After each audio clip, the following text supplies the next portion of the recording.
Pinarangalan ni Pangulong Bongbong Marcos ang dalawang miyembro ng Philippine Navy na nasugatan sa pananakit ng China Coast Guard sa Ayungin Shoal. Live mula sa TV5 Media Center, nangungun sa balita si News 5 Palace correspondent Maricela Lili. Maricel, anong pagkilala ang binigay ng Pangulo sa dalawang sundalo? Binigyan sila ni Pangulong Bongbong Marcos ng Order of Lapu-Lapu, isang simbolo ng kanilang kabayanihan diyan nga sa pagpunta nila at pagbabantay sa may Ayungin Shoal. Matatandaan kasi natin na itong dalawang personnel ng Philippine Navy yung nasaktan nang magkaroon ng tensyon at pukpukin sila ng China Coast Guard habang naririyan sila sa Ayungin Shoal kamakailan. Ang nangyari kasi diyan ngayon, nagpunta si Pangulong Bongbong Marcos diyan sa Palawan para pangunahan nga yung inaugurasyon ng isang reservoir diyan. Tapos sumegway na siya dun sa ospital kung saan nagpapagaling itong dalawang Philippine Navy na ito. Kinumusta niya yung kondisyon itong dalawang nasaktan na bahagi ng ating Philippine Navy at saka sila ginawaran ng pagkilala. And aside from that, binigyan din sila ng tig 100,000 pesos bilang assistance sa kanilang dalawa. Gigi. At Maricel, sunod-sunod itong mga insidente ng pangharas at pangudyok sa atin ng China. Paano ba ito makakaapekto sa relasyon ng dalawang bansa? Tama ka, Gigi, kaya matatandaan natin, pinatawag pa ni Pangulong Bongbong Marcos sa Chinese Ambassador to the Philippines, Sheng Chuan, dahil nga dyan sa pangyayaring yan. Ang paliwanag kanina ni Palace Press Officer Claire Castro, malinaw yung pahayag ni Pangulong Bongbong Marcos kay Ambassador Chuan na una, ayaw niya nang maulit yung insidenteng nangyari dyan sa Ayungin Shoal. At pangalawa, gusto niyang ma-reset yung relasyon ng Pilipinas at ng China. So syempre, tanong natin kanina si Yusek Claire Castro, ano bang ibig sabihin ng Pangulo kapag sinabi mo na reset? Ayaw nang magbigay ng ibang detalye ni Undersecretary Claire Castro dahil malinaw daw yung agreement ni na Pangulong Marcos at ni Ambassador Chuan na hindi sila maglalabas ng iba pang detalye after that meeting. So ang tanong natin, kamusta ba yung mood habang nag-uusap itong dalawang leader? Ang sabi ni Yusek Claire Castro, kapag nasa labas ka, medyo maririnig mo raw yung boses ni Pangulong Marcos. Pero paglabas naman daw ni PBBM at ni Ambassador Chuan, nakangiti naman daw yung dalawa. So, inaasahan nila na naging maayos naman yung usapan at naiparating din ng maayos yung mensahe dito sa Chinese Ambassador. Pakinggan natin yung bahagi ng pahayag ni Yusek Claire Castro. Nais na mangyari dito ng Pangulo ay hindi na maulit ang mga pangyayari at ma-reset sana ang relasyon ng China at ng Pilipinas sa mas magandang pakikipag-ugnayan. Nadinig siya ng ambassador ng China, nadinig din ng Pangulo ng ambassador ng China. So with that, sana magkaroon ng mas magandang resulta. Yun nga, no, reset ng relasyon ng gusto ng Pangulo, pero sinasabi ni Secretary Chodoro doon sa naunang panayam, Maricel, na hindi mapapagkatiwala ng China. Ano ang papaano ba itong mare-reconcile?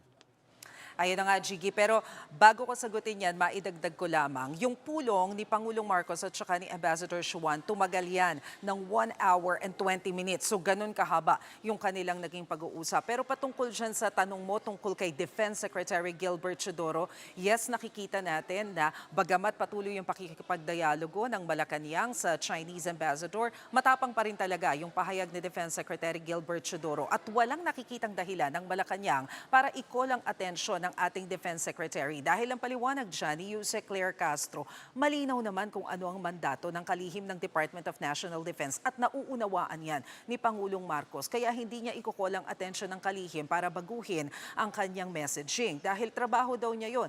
Iba naman daw ang posisyon ng Pangulo. Kasi the reason kung bakit nga siya nakikipag-dialogue is because of good faith. Naniniwala siya na susunod ang China kung ano man yung mapag-usapan. Dahil kung wala daw ganong klase ng belief na in good faith yung pakikipag-usap, ano pa daw ang punto ng pakikipag-usap natin sa ibang bansa? Pakinggan natin yung sinabi ni Yusek Castro.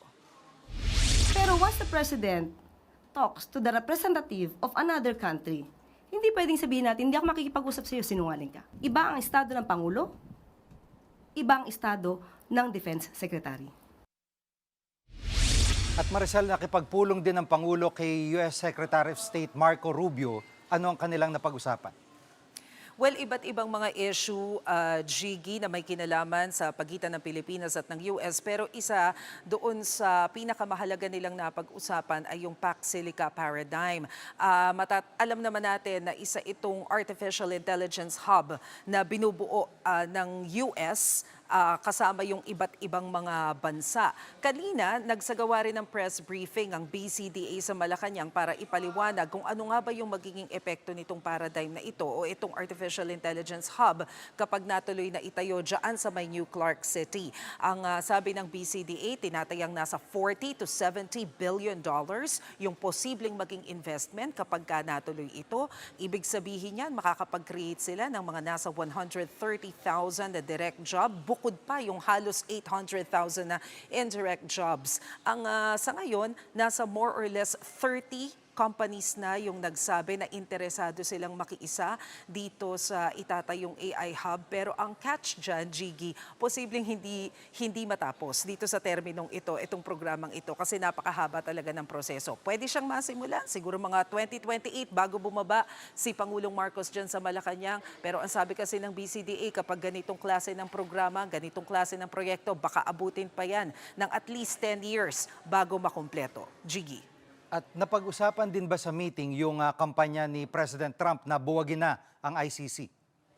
Hindi raw na pag-usapan niyang tungkol sa issue ng International Criminal Court doon sa meeting ni Pangulong Marcos at ni Secretary of State Marco Rubio. Sabi yan ni Undersecretary Claire Castro. Pero nagkwento raw si Philippine Ambassador to the US, Babe Romualdez, na nakausap niya na yung kanyang counterpart dyan sa US state. At ang sabi naman daw ni Ambassador Babe Romualdez na ipaabot niya na napakasensitibong issue nitong International Criminal Court pagdating dito sa Pilipinas. Sensitibo dahil alam natin na meron tayong mga former at current officials na nahaharap sa kaso dyan sa ICC. At sinabi naman daw ng US government na nauunawaan nila yung pagiging sensitibo ng usaping ito dito sa Pilipinas. Kailangan lang kasi magkaroon ng paliwanagan tungkol sa issue na to dahil gaya nga ng nasabi mo, Gigi, naging matapang at maanghang yung pahayag ng Estados Unidos kamakailan laban dito sa ICC. As a matter of fact, nanawagan pa nga sila ng ibang mga bansa para i-withdraw yung kanilang suporta dito sa ICC dahil kinu-question nila yung panghihimasok nito sa sovereignty ng US. Yan muna ang latest. Balik sa iyo, Gigi. Yan ang ulat ni Maricela Lili live mula sa TV5 Media Center. Mga kapatid, Jig Manikad po, pagdating sa mahalagang balita sa loob at labas ng bansa, dapat una sa lahat, mag-follow at mag-subscribe na sa social media pages ng News 5.